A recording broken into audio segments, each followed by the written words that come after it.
Земфира Азбек, я представляю молодежную форму азербайджанцев в Грузии. В данное время идет тенденция закрытия вообще школ. Я могу привести один пример только. Первое кисало и второе кисало.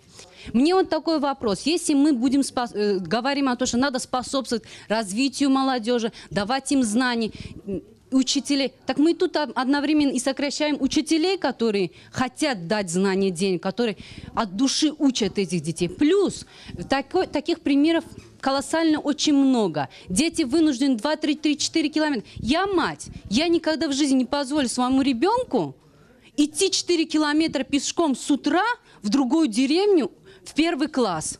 Pozitīvi statistika arī მთელი ქვეყნის მასშტაბით ეს არის ცალკეული შემთხვევა, ეს არ არის სტატისტიკა. უბრალოდ შემთხვევა არის, რაც შეეხება სკოლების დახურვას, ოპტიმიზაცია მიმდინარეობს მთელი ქვეყნის მასშტაბით. ეს არ ეხება მხოლოდ აზერბაიჯანის სკოლას, მე არ ვიცნობ ამ სპეციფიკას კონკრეტულს და განათლების სამინისტროსთან აუცილებლად დავინტერესდები და გავარკვევ.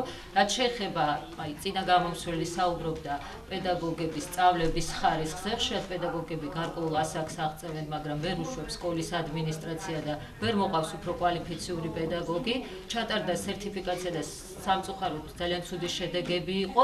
ჩვენ თუ გვინდა თანხარისხი გავაუმჯობესოთ და თან შევინარჩუნოთ ძველი ინფრასტრუქტურა, ერთობლივად არ გამოვა.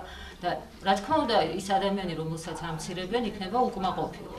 ესეთი პროცესი მიმდინარეობს მთელ საქართველოში, მაგრამ ეს არის ცალკეული შემთხვევები და თუ თქვათ ვინმე დადებს და ერთიან სურათს გვაჩვენებს, რომ თქვათ ეს არის ერთიანი სტატისტიკა 300-ია, 400-ია, 500-ია, 5-ია თუ 6-ია, მაშინ ვიმსჯელოთ როგორც ტენდენციაზე. გეთანხმებით კვალიფიკაციასთან დაკავშირებით ეს ეხება არამხოლოდ ქართულის პედაგოგებს და ამ თვალსაზრისით სახელმწიფო აკეთებს რას? სახელმწიფო ეხლა ვერ შექმნის ახალ პედაგოგს. სახელმწიფო აცხადებს პროგრამას, მათ შორის უმცირესობებით დასახლებული რეგიონებისთვის, მათ აქვთ სამჯერ მეტი ანაზღაურება იმისთვის, რომ წავიდნენ უმცირესობებით დასახლებულ რეგიონებში და გვესწრებიან პედაგოგები, რომლებიც ამ პროგრამით მოხდნენ სწორედ ამ რეგიონში და ახორციელებენ თავიანთ მისიას და მე ვფიქრობ მნიშვნელოვანია ესეც და გასათვალისწინებელია ისიც, რომ მათ მოითხოვებათ მინიმალური აზერბაიჯანულის და სომხურის ცოდნა, რომ შეძლონ კომუნიკაცია ბავშვებთან. კონკურსმა აჩვენა, რომ ასეთი პედაგოგები საკმარისი რაოდენობით არ აღმოჩნდნენ.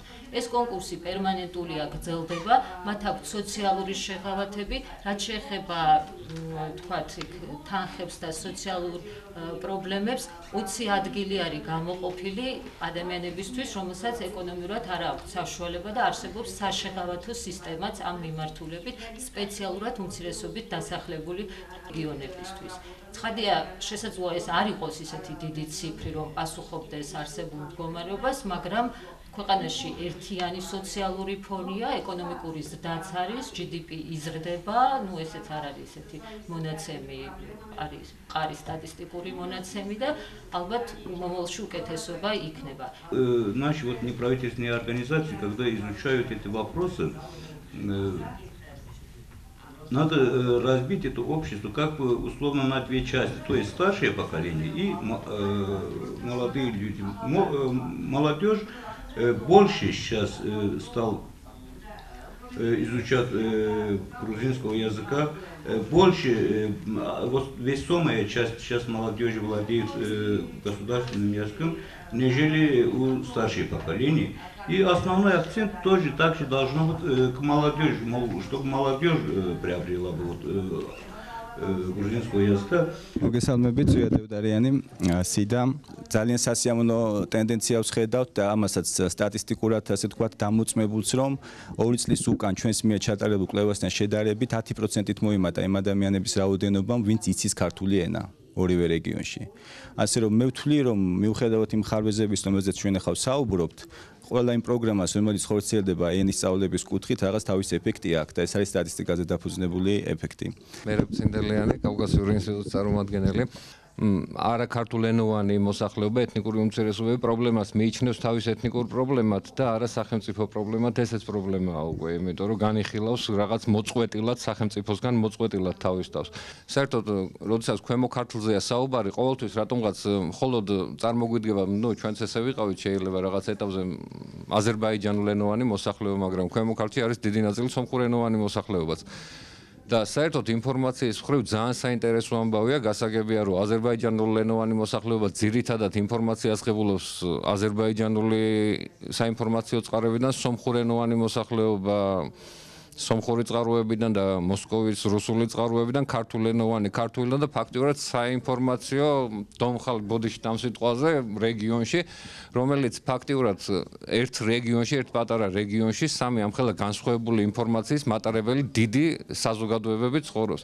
ინფორმირებულობაზე მინდა ისევ გავაკეთოთ აქცენტი, აი საინტერესო თემა წამოჭრა. ყველგან არის იდენტიფიცირებული ხალბატონ თამარ ეს პრობლემა, სადაც ეთნიკური უმცირესობები ცხოვრობენ, მათი ინფორმირებულობის, ვისაც უსმენ იმ ქვეყნის ნაწილად უფრო აღიქვამენ თავს და ხშირად ეს არის რუსეთი.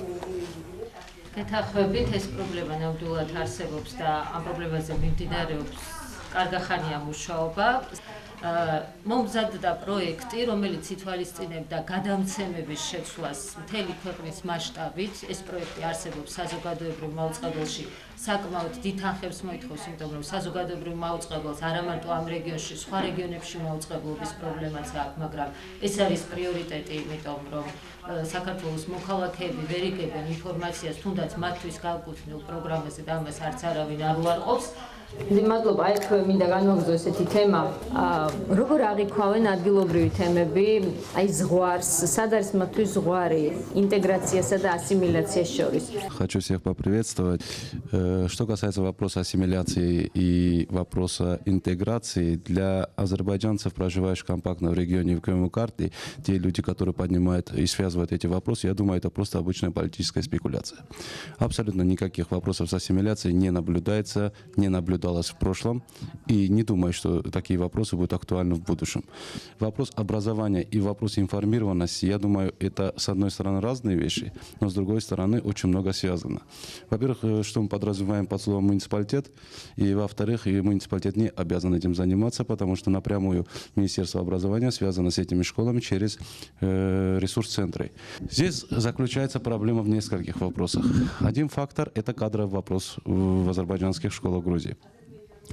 К сожалению, та информация, которая все-таки каждому из них поступает через как раз таки эти ресурс-центры, она не доходит ни до, скажем так, молодежи или учащихся, ни до их родителей. То есть эти реформы, они своевременные, может запоздалые, но в настоящее время они своевременные. И реформа, так как продолжается, еще более они будут решать определенные вопросы. Но что делается со стороны общественности? Со стороны общества. Где эта связь? Где сотрудничество между обществом и государством? Сегодня, к сожалению, может быть, и существуют различные игроки на поле, и не всегда получается вот это сотрудничество между властью и населением. Очень мало неправительственных организаций в регионе Кайму-Карты, очень мало из функционирующих неправительственных организаций, реально работающих по специфическим проблемам нацменьшинств. И поэтому я думаю, что в этом направлении тоже было бы необходимо сделать определенный взор и все это связать для того, чтобы реально было сотрудничество как между третьим сектором и властью.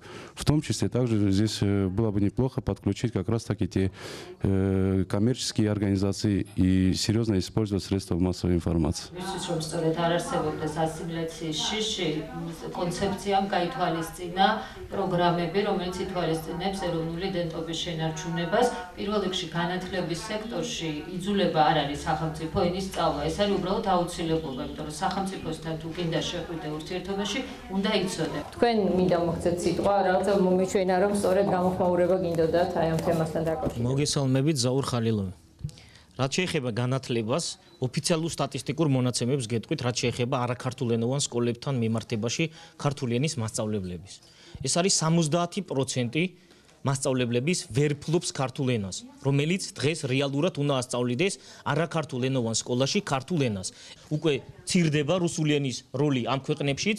ანუ პოტენციურად გამოდის, რომ რუსულენოვანი სკოლები ამზადებენ პოტენციალურ მიგრანტებს, ანუ ჩვენ ვკარგავთ ამ მოსახლეობას, ამ ახალგაზრდებს. და რო გადახედოთ სტატისტიკურ მონაცემებს, იგივე არაქართულენოვან რეგიონებში, თქვათ იგივე სამცხე-ჯავახეთში და ქვემო ქართლში, ყველაზე მეტად დაკომპლექტებული არის რუსულენოვანი, ყველაზე დიდი ისა სკოლები არის რუსულენოვანი სკოლები. რაც შეეხება ასიმილაციას, ეს არის მითი, რომ კომპაქტურად დასახლებულ რეგიონებში მოხდეს ეთნიკური უმცირესობების ასიმილაცია. თუ არ იქნება ნება თვითონ ამ ეთნიკური ჯგუფის ან რომელიმე ინდივიდის რა. ეს შეუძლებელია, ვერც ერთი ხელისუფლება ვერ შეძლებს რამდენად ძლიერი რესურსებით რო დახარჯოს, რომ მოხდეს ასიმილაცია. ეს კვლევა არ არის მხოლოდ ენის თემაზე, ეს კომპლექსური კვლევაა, სოფლის მეურნეობა, ასე შემდეგ. მართლა როგორც ნომაღლიშე მარტო ენაზე არა, აქა საერთო ინტერესის სფეროების შექმნა, თვითონ რეკომენდაციები მოგცა მოსახლეობამ, რომ საერთო ინტერესების სფერო უნდა შეიქმნას ამ საზოგადოებებს შორის. Насчет ассимиляции вопрос. Именно есть вопрос страха перед ассимиляцией, а не Знаете как, они боятся интегрировать, что они боятся, что будет процесс ассимиляции. Это есть. Ассимиляციის შიში ნებისმიერ ეთნოს შეიძლება გააჩნდეს ბუნებრივი რამ არის. მაგრამ სახელმწიფო, რომელიც არის ხოთაშორის ევროპის ეროსაბჭოს ადამიანის ეთნიკურ უმცირესობათა ჩარჩო კონვენციის ნაწილი შეუერთდა, პრინციპი არის ის, რომ ეთნიკური უმცირესობის დისკრეცია თვითონ განსაზღვროს მიაკუთვნოს თუ არა თავი უმცირესობას. თვითონ თქვენი არჩევანია, თქვენ გაქვთ აზერბაიჯანული სკოლაც, რუსულიც, ქართულიც. ერთი არის რომ სახელმწიფო ენა უნდა იცოდეთ სახელმწიფოსთან ურთიერთობისთვის. ვაღიარებთ რომ ენის სწავლების ხარისხი არ არის ისეთი კარგი, მაგრამ ვამბობთ რომ კოტირების სისტემის შემოღებით უმაღლესში გაჩნდა мотивация, იმიტომ რომ ხედავ პერსპექტივას, შეგიძლია წახვიდე, არიან მაგალითები სტუდენტები, რომლებმაც ეს გააკეთეს, ისწავლეს. Господин Рамин Байрамов, к сожалению, его здесь нет, он спросил, почему мы работаем врозь. Я хотела спросить у него в ответ на почему мы работаем врозь. Აი აქ არის ნომერი პირველი პრობლემა, რომელიც თქვენ დასვით ასეთი ეთნიკური და რელიგიური დაპირისპირების ზრდის შიში. აქ ერთი რაღაც არსებობს რა. არსებობს სახელმწიფოს დამოკიდებულება ტოლერანტობასთან და დისკრიმინაციასთან დაკავშირებით, მაგრამ არსებობს კიდევ ერთი რაღაცა, რაზეც მერაბი საუბრობდა, რა განწყობები არსებობს საზოგადოებაში. დღეს ვით ჩვენ ვიმყოფებით ქვემო ქართლის ტერიტორიაზე, ხო? დამერწმუნეთ საყოფაცხოვრებო ნიადაგზე ბოლო 2-3 წელიწადია კონფლიქტი არ ყოფილა, მაგრამ საკმარისია ერთი კომპონენტი ახსენო, ეს არის რელიგიის კომპონენტი, რაც ცალკე თემაა და ერთ-ერთი კომპონენტად იყო ამ კვლევაში, რაც არის ძალიან სახიფათო ამ რეგიონისთვის. და დღეს თუ ჩვენ ამ საკითხებზე არ ვისაუბრებთ ამ რეგიონში, ეს შეიძლება გახდეს ხვალე პრობლემატური.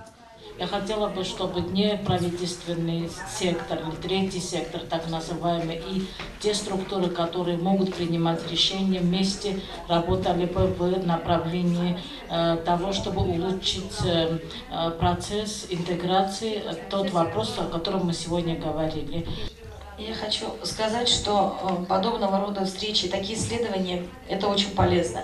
И когда мы обсуждаем вопросы, поднятые во время исследований, действительно получается, что на самом деле мы даже не соприкасаемся бок о бок, вернее не стараемся. Это, конечно же, и вина общественного сектора, и вина правительственного сектора в одинаковом плане. Не соприкасаемся совместных работ. То есть совместными усилиями можно достичь очень многого. მე მინდა დიდი მადლობა გადაგიხადოთ მოწვევისთვის და თვითონ კვლევის ავტორებს. უდავოდ ძალიან საყურადღებოა გამოთქმული ყველა მოსაზრება და დაგარწმუნებთ, რომ ჩვენ უახლოეს პრეზიდენტის საბჭოს ხდომაზე აუცილებლად განვიხილავთ ამ გამოთქმულ მოსაზრებებს, მით უმეტეს, რომ თანხვედრა იმ კონცეფციასა და გამოთქმულ მოსაზრებებს შორის თემატურად. ერთად დავგეგმოთ მშვიდობა. დისკუსიების ესეთი ციკლი იყო დღეს ქვემო ქართლში. დიდი მადლობა მობრძანებისთვის, დიდი მადლობა განსაკუთრებით იმ სტუმრებს, რომელთანაც ვისაც ხდომობა მსგავს შემთხვევაში ნაკლებია ხოლმე. მადლობა მათ, რომ იპოვეს დრო.